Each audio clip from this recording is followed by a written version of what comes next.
Hello friend, तो स्वागत है मेरे यूट्यूब चैनल बायोलॉजी जोन में। और आज का जो टॉपिक है वो है मोलस्का। नॉन कॉर्डेटे का पार्ट है मोलस्का।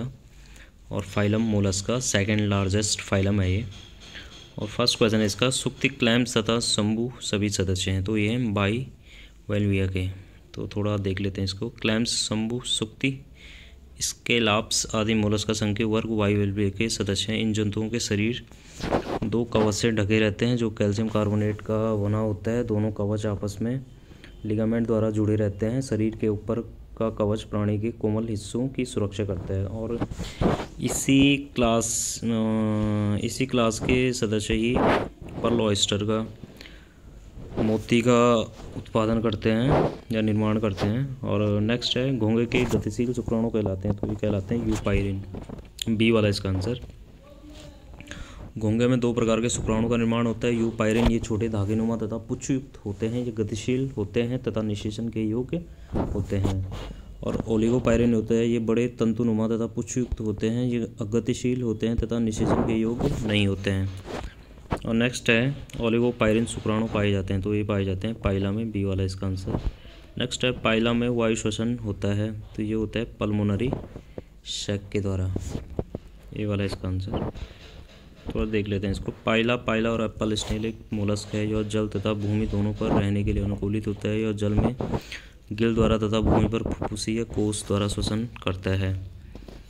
और नेक्स्ट है, रेडुला है पाचन अंग का पाइला का एक पाचन अंग है। ऑर्गन ऑफ डाइजेशन इन पाइला।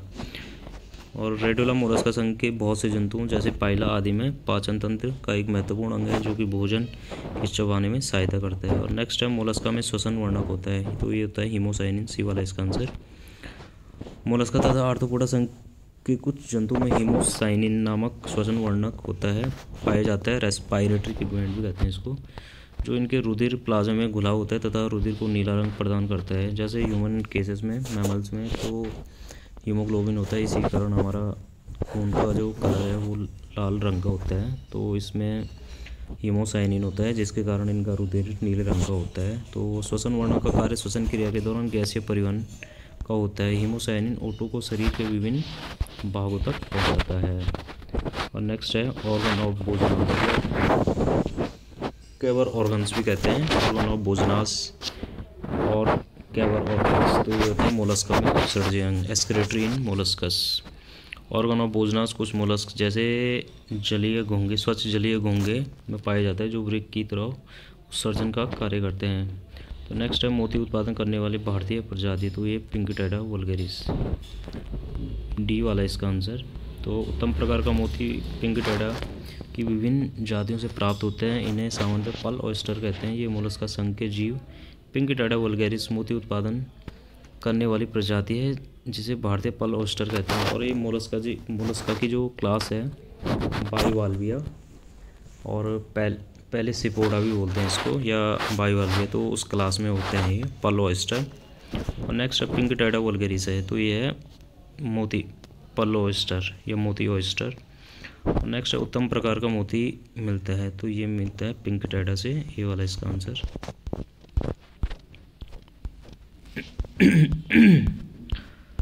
और नेक्स्ट है, मोती की माता के नाम से जाना जाता है। तो ये जाना जाता है नेक्रे। थोड़ा देख लेते हैं इसको। नेक्रे एक प्रकार का रासायनिक पदार्थ है जो कुछ मोती उत्पादन करने वाली मोलस्क जैसे पिंकिटेडा वल्गेरिस अपनी मेंटल द्वारा किसी बाहरी कण के चारों तरफ स्रावित करते हैं। यही बाद में मोती के रूप में परिवर्तित हो जाता है। नेक्रे को ही मोती की माता के नाम से जाना जाता है। और एक क्वेश्चन आता है, मोती उद्योग के पिता के नाम से किसे जाना जाता है। तो ये जाना जाता है, जापान के हैं एक कोकिची मिकीमोटो। तो उनको मोती उद्योग के पिता के रूप में जाना जाता है। तो याद रख लेना, मोती उद्योग के पिता के नाम से जाना जाता है जापान के कोकिची मिकीमोटो को। तो नेक्स्ट है, यूनियो का ग्लोचिडियम लार्वा है। तो ये मछली पर बाह्य परजीवी है ये। तो यूनियो का ग्लोचिडियम लार्वा स्वतंत्र रूप से न तो तैर सकता है और न ही भोजन ग्रहण कर सकता है। इन्हें विकसित होने या जीवित रहने के लिए किसी ताज़े जल में रहने वाली मछली की आवश्यकता होती है जिस पर ये बाह्य परजीवी के रूप में वास करते हैं तथा उससे अपना पोषण प्राप्त करते हैं। ये कायांतरण के पश्चात वयस्क में रूपांतरित हो जाते हैं। और जो यूनियो है जिसे जो आती है क्लास बायोवाल्विया में, जो पर्ल उत्पादन करते हैं उसी क्लास में आता है यूनियो भी। और जो इसका लार्वा होता है, ये पढ़ लिया होगा आपने, ग्लूचिडियम लार्वा कहते हैं इसको। और नेक्स्ट है रेडुला के एक पंक्ति में कितने दांत होते हुए तो हैं 7 दांत होते हैं। मोलस्का संघ के अधिकांश जंतुओं जैसे पाइला के मुख गुहा में काइटिन की बनी हुई संरचनाएं होती है जिन्हें रेडुला कहते हैं। ये भोजन को चबाने में सहायता करते हैं। रेडुला 2 अनुप्रस्थ पंक्तियों में स्थित होते हैं। सामान्यतः इनके एक पंक्ति में दांतों की संख्या 7 होती है। तो ये पाइला जो मोलस्का की क्लास गैस्ट्रोपोडा है तो उस क्लास से है पाइला। और जो इसका लार्वा होता है तो ये होता है वेलिजिल लार्वा। काफ़ी इंपॉर्टेंट है ग्लूचिडियम और वेलिजिल लार्वा, एग्जाम में बहुत बार आ रखे हैं क्वेश्चन। नेक्स्ट है पाइला के रेडुला पर दांत अनुप्रस्थ पंक्तियों में व्यवस्थित होते हैं, प्रत्येक पंक्ति में होते हैं। तो ये होते हैं 7 दांत। ये वही वाला है। कौन सा सर्वाधिक आदिम मोलस्का है तो ये है नियोपिलाइन। और नियोपिलाइना भी कहते हैं इसको। तो ये एनलिडा और मोलस्का के बीच की एक कनेक्टिंग लिंक है या सहयोजी कड़ी भी बोलते हैं इसको।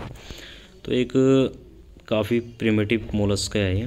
तो देख लेते हैं थोड़ा। नियोपिलाइना एक जीवित जीवाश्म लिविंग फॉसिल्स है। यह एनिलिडा तथा मोलस्का के बीच की सहयोजी कड़ी है क्योंकि इसमें दोनों समूह के लक्षण पाए जाते हैं। यह सबसे आदिम या प्राचीन मोलस्क है। इनके शरीर पर मेंटल एवं गुंबदनुमा कवच होता है। और नेक्स्ट है ऑक्टोपस संबंधित है तो ये है सिफेलोपोडा वर्ग से। और ऑक्टोपस मोलस्का की क्लास सिफेलोपोडा से संबंधित है। और सिफेलोपोडा में सीपिया भी आते हैं जिसे कटल फिश कहते हैं। और जो ऑक्टोपस है इसे डेविल फिश भी कहते हैं। और जो वैसे मोलस्का में ओपन ब्लड सर्कुलेटरी सिस्टम होता है, जो इसका एक एक्सेप्शन है क्लास सिफेलोपोडा जिसमें ऑक्टोपस आता है। इसमें क्लोज्ड सर्कुलेटरी सिस्टम पाया जाता है। थोड़ा देख लेते हैं इसको। ऑक्टोपस मोलस्का संघ के सिफेलोपोडा वर्ग का जंतु है। इसे सामान्यतः डेविल फिश भी कहते हैं। नेक्स्ट है परिवर्धन के दौरान टार्सन होता है तो ये तो है पाइला में। पाइला जो क्लास गैस्ट्रोपोडा से है और इसका लार्वा वेलिजिल लार्वा है। तो मोलस्का संघ के जंतुओं में सामान्यतः बायलेटरल सममिति होती है, परंतु कुछ मोलस्का में लार्वा अवस्था में यह बायलेटरल होती है, परंतु बाद में परिवर्धन के दौरान इसमें ऐंठन हो जाती है जिसे टॉर्सन कहते हैं। इसके कारण यह असममिति हो जाती है। और जो बायलेटरल होती है, एसिमेट्रिक होते हैं और रेडियल सिमेट्री, ये 3 प्रकार की सिमेट्रियाँ होती हैं। और मैं इसकी एक वीडियो अपलोड करूँगा बाद में, तो आप लोग को पता चल जाएगा बायलेटरल, एसिमेट्रिक और रेडियल सिमेट्री क्या होती है। और नेक्स्ट है सिफेलोपोडा जानवरों का एक वर्ग है जिनमें पैर स्थित होता है सिर पर। तो सिफेलोपोडा जिसमें ऑक्टोपस आता है। और देख लेते हैं थोड़ा इसको। सिफेलोपोडा मोलस्का संघ का एक वर्ग है। इन जंतुओं में पैर फुट सिर के चारों ओर उपस्थित होते हैं। तो नेक्स्ट है ऑयस्टर में मोती किसके चारों ओर बनते हैं तो इसका आंसर डी वाला, किसी बाहरी वस्तु के चारों ओर जो ऑयस्टर की त्वचा में धंसती है। ऑयस्टर द्वारा सबसे अच्छे प्रकार का मोती बनता है जब कोई बाहरी वस्तु जैसे सिलिका इसकी त्वचा में खोल तथा मेंटल के बीच धंस जाती है तो त्वचा द्वारा विशेष प्रकार का स्त्रावण इसके चारों ओर होने लगता है तथा कुछ वर्षों पश्चात इससे मोती का निर्माण हो जाते हैं। तो नेक्स्ट है मोती स्त्रावण है तो ये मेंटल का। और नेक्स्ट है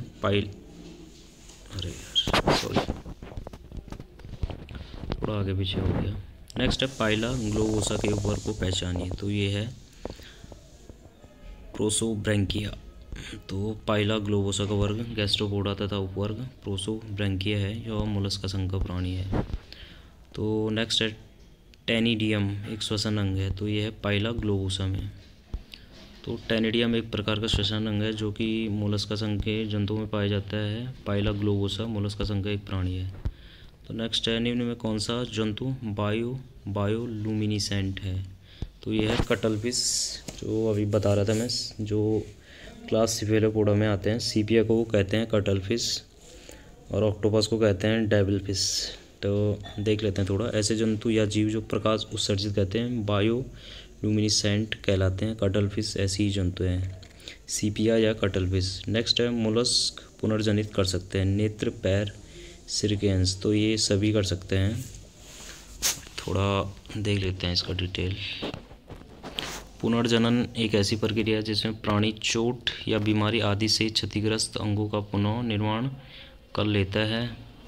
और सेफेलोपोड्स मोलस्क विशेष रूप से ऑक्टोपस वल्गेरिस में पुनर्जनन की क्षमता होती है। यह पुनर्जनन प्रक्रिया द्वारा नेत्र, पैर, सिर सभी अंग को पुनर्जीवित कर सकता है। तो ये लास्ट क्वेश्चन था मोलस्क फाइलम मोलस्का से।